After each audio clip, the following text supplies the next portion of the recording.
Assalamualaikum warahmatullahi wabarakatuh. Sahabat para pencinta sejarah dimanapun berada, pada kesempatan ini saya akan mencoba untuk mengurai apakah di zaman modern seperti sekarang ini masih pentingkah kita mempelajari sejarah. Nah, ini kan sebuah pertanyaan yang sangat penting begitu ya. Kalau menurut saya ini pertanyaan yang sangat penting.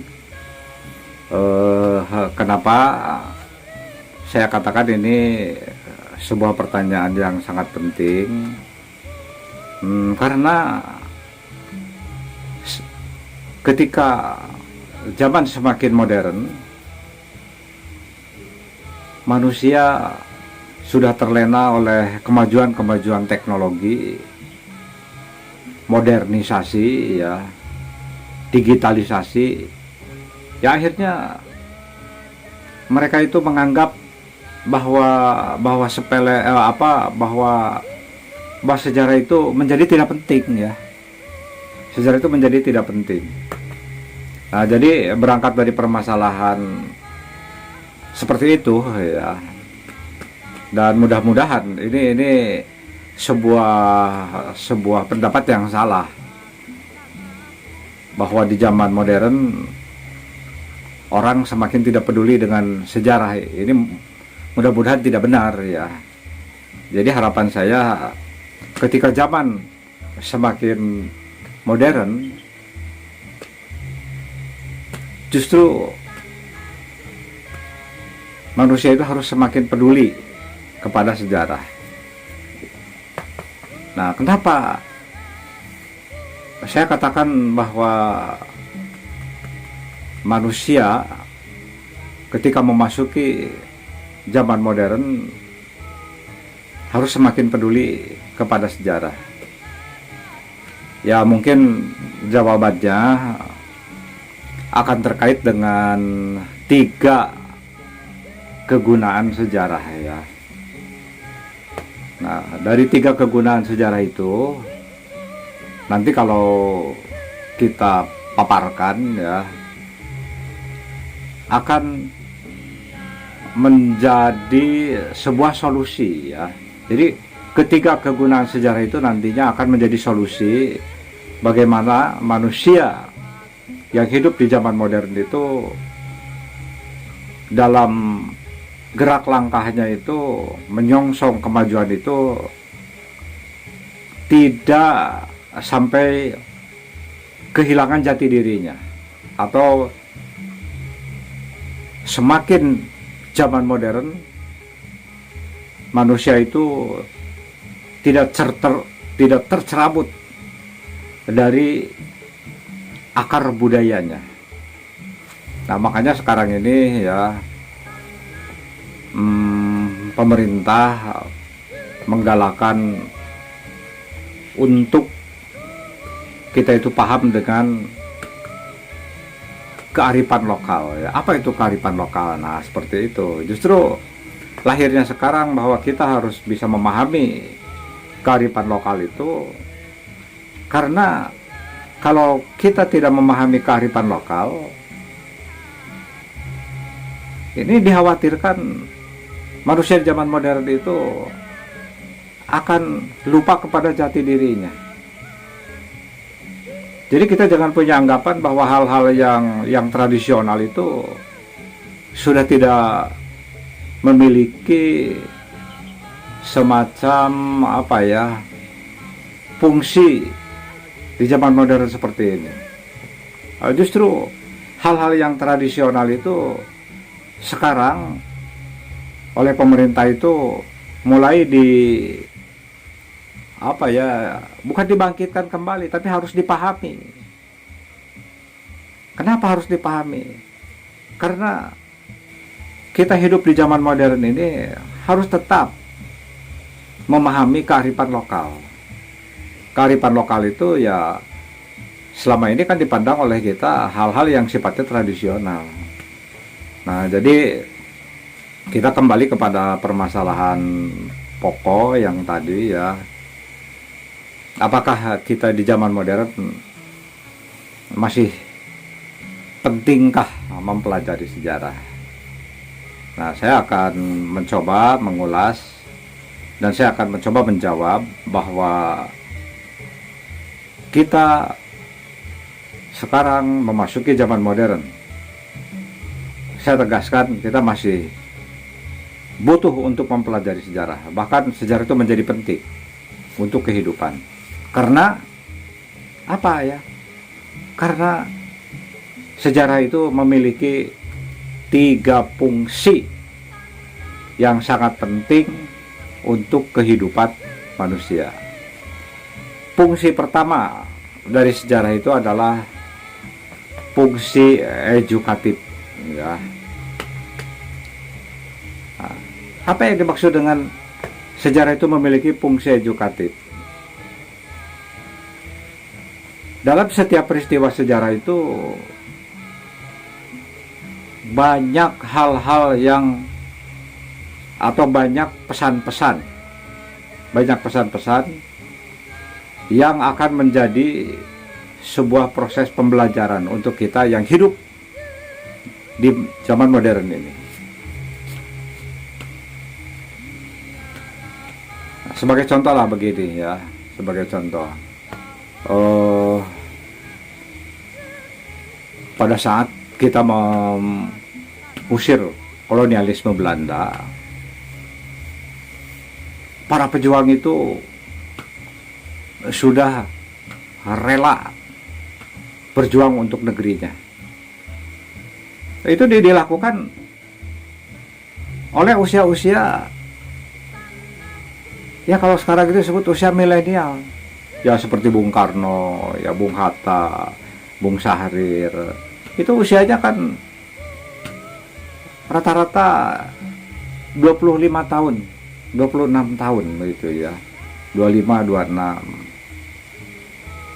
Nah, jadi kalau kita melihat bagaimana derap langkah para pemuda pada waktu itu ketika berjuang mengusir kolonialisme Belanda, nah kita itu bisa, generasi muda sekarang itu ya setidak-tidaknya akan berpikir begitu ya, betapa hebatnya begitu pemuda Soekarno, pemuda Hatta, dan para pejuang lainnya. Dalam usia yang sangat muda seperti itu, mereka sudah berani berkorban untuk melawan penjajahan Belanda demi terciptanya kemerdekaan Republik Indonesia. Nah kan di sana itu kalau dipelajari sejarah secara mendalam, di sana itu ada fungsi pendidikan, ada proses pembelajaran untuk generasi muda sekarang ini. Itu yang pertama ya, yang pertama. Jadi fungsi pertama dari sejarah itu, bahwa sejarah itu memiliki guna edukatif. Sejarah itu memiliki kegunaan untuk pendidikan. Untuk pendidikan. Ya, pendidikan diantaranya untuk pembentukan karakter. Sebab dalam peristiwa sejarah itu banyak hal yang perlu kita warisi hari ini. Banyak hal yang perlu kita warisi pada hari ini. Apa itu? Ya paling tidak semangat perjuangan. Semangat perjuangan. Dulu ya, tanggal 28 Oktober 1928, para pemuda bersatu melakukan kongres. Dan lahirlah dari kongres itu Sumpah Pemuda. Kenapa mereka melahirkan Sumpah Pemuda? Karena mereka sadar, sesadar-sadarnya, mustahil kita rakyat Indonesia bisa mengusir penjajahan Belanda kalau kita tidak dalam kondisi persatuan. Nah ini kan bisa ditarik pelajaran oleh kita.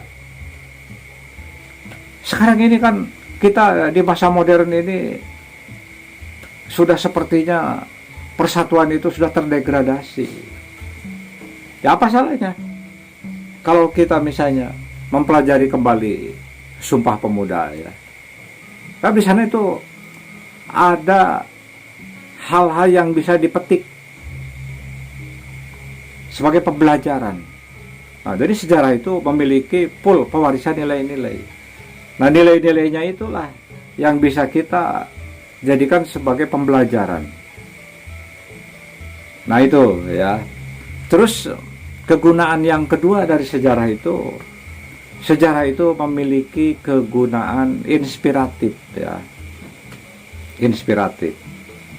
Atau peristiwa sejarah itu kalau dipelajari oleh kita ya, itu akan menginspirasi ya, akan menginspirasi kepada kita yang mempelajarinya. Nah, contohlah begini ya. Kok kenapa pemerintah Republik Indonesia itu memperingati hari-hari besar ya. Hari-hari besar yang terkait dengan peristiwa sejarah. Nah, itu tujuannya di samping kita memperingati hari-hari yang bersejarah itu, di sana ketika kita memperingatinya itu, di sana itu ada terkait proses pembelajaran, pendidikan ya, pendidikan karakter begitu, untuk membentuk karakter, pendidikan untuk membentuk karakter. Tapi di samping itu, kenapa pemerintah memperingati hari-hari bersejarah seperti proklamasi kemerdekaan 17 Agustus 1945 itu diperingati ya. Hari Sumpah Pemuda itu diperingati. Hari lahirnya Pancasila, hari lahirnya koperasi ya. Banyaklah peristiwa penting yang diperingati oleh pemerintah.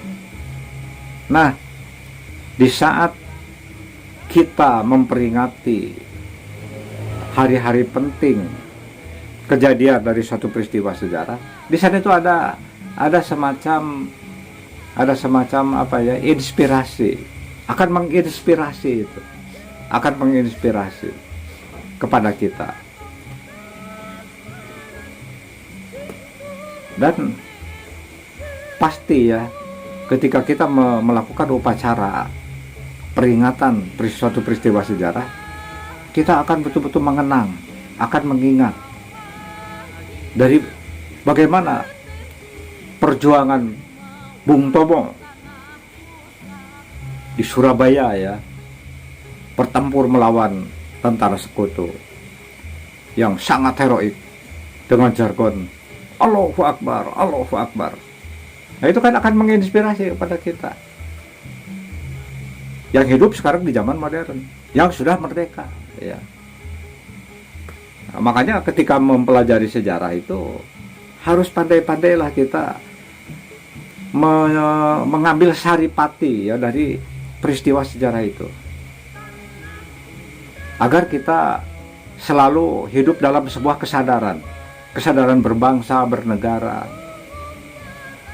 Dan kesadaran itu akan tumbuh setelah kita mempelajari kisah sejarah. Nah, itu ya, yang itu contoh-contoh bahwa sejarah itu memiliki kegunaan inspiratif. Dan di samping itu, kok kenapa pemerintah mendirikan tugu-tugu peringatan ya, tugu-tugu peringatan dari suatu peristiwa sejarah. Ada tugu proklamasi ya, dan sebagainya begitu.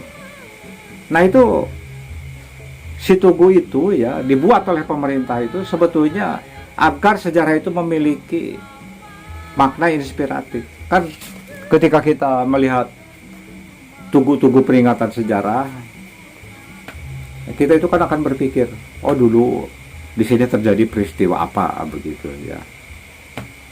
Nah, dan pikiran kita itu akan melayang ke masa lampau.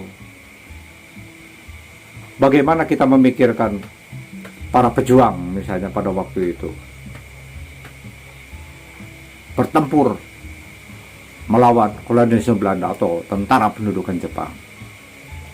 Nah, jadi jangan salah menafsirkan ya. Pemerintah mendirikan tugu-tugu peringatan dari suatu kejadian sejarah itu tujuannya untuk apa? Yaitu untuk kita itu memperoleh inspirasi dari tugu tersebut. Nah, dan sejarah juga memiliki kegunaan rekreatif ya, rekreatif. Ya, contohnya kalau kita pergi ke tempat-tempat lokasi bersejarah ya, di samping kita melakukan guna edukatif, guna inspiratif dari sejarah, dan kita sekalian rekreatif ya. Misalnya kita ke Borobudur ya, atau ke Prambanan, atau di Tatar Sunda ada Candi Cangkuang ya. Nah, kalau kita pergi ke lokasi-lokasi tersebut itu, kita itu ketiga kegunaan sejarah itu akan melekat langsung pada kita. Fungsi edukatif atau pendidikan, fungsi inspiratif, dan kita sekaligus rekreatif ya, berwisata ke lokasi-lokasi peninggalan sejarah. Nah, justru kita ketika melakukan wisata ke lokasi-lokasi peninggalan sejarah atau situs-situs sejarah, kita jangan salah kaprah ya.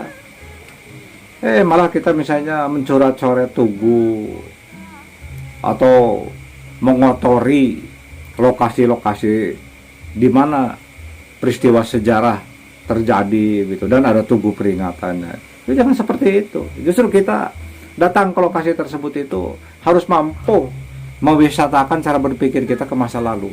Oh, di sini dulu pernah ada kejadian atau ada peristiwa sejarah yang sangat heroik. Nah, jadi begitu ya, sahabat, bahwa sejarah itu memiliki 3 kegunaan ya. 1, guna edukatif. Sejarah itu memiliki kegunaan untuk pendidikan, pembelajaran. Karena sejarah itu, peristiwa sejarah itu memiliki pewarisan nilai ya. Dalam peristiwa sejarah itu ada pewarisan nilai. Nah, terus sejarah juga memiliki guna inspiratif ya. Seperti tadi saya katakan, kenapa pemerintah melakukan peringatan peristiwa sejarah, atau pemerintah mendirikan tugu-tugu yang dibangun di mana satu lokasi peristiwa sejarah terjadi lokasi tertentu. Nah, itu untuk menginspirasi ya. Dan ketika kita berkunjung ke lokasi-lokasi bersejarah atau ke situs-situs sejarah ya, kita di samping mengedukasi dan menginspirasi ya, kita wisata atau rekreatif ya. Nah, itulah ya sedikit pencerahan dari saya. Mudah-mudahan saudara-saudara atau kawan-kawan menjadi paham, mengerti ya. Mungkin di konten-konten selanjutnya saya akan membahas juga masih terkait dengan kegunaan sejarah yang lainnya. Sekian, terima kasih.